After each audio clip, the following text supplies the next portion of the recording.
Hello, আসসালামু আলাইকুম। আমরা এখন চলে আসছি সুন্দর একটা ঘন জঙ্গলে।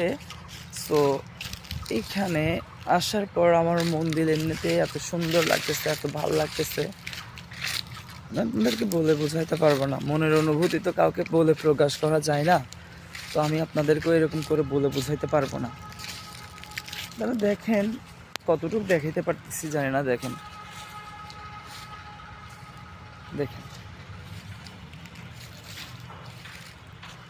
চারপাশের পরিবেশটা দেখছেন, আসলে আমার ভালো লাগতেছে। মনের রাগ, অভিমান, দুঃখ, কষ্ট সব ভুলে গেছি। পরিবেশের এত সুন্দর আবহাওয়া পেলে আপনাদেরও মন দিল ভালো হয়ে যাবে, কষ্ট দুঃখ সব অভিমান ভুলে যাবেন। তার দেরি করতেছেন কেন ভাই? দেরি কেন করতেছেন? কার জন্য দেরি করতেছেন? চলে আসেন তাড়াতাড়ি। এই এলাকার নাম হচ্ছে যশোর লোহাগাড়ার ভিতরে পড়ে। আর এটা হচ্ছে যে আমার দাদু বাড়ির পাশে এই জায়গাটা। দেখছেন কত সুন্দর গাছগাছালি, দেখেন গাছগাছালিগুলো দেখেন।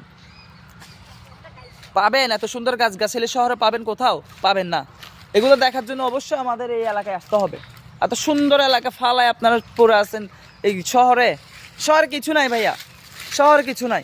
শহরে বড় বড় বিল্ডিং আছে, বড় বড় গাড়ি বাড়ি আছে, কিন্তু এই গ্রামের ভিতরে সব থেকে সুন্দর একটা শান্তি আছে, সেইটা হচ্ছে যে এই প্রাকৃতিক পরিবেশ, যেটা শহরে পাবেন না।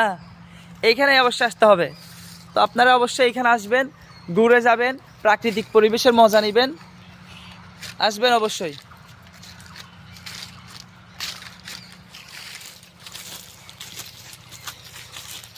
ভিডিও ভালো লাগলে অবশ্যই লাইক কমেন্ট করবেন, পাশে থাকবেন। আসসালামু আলাইকুম।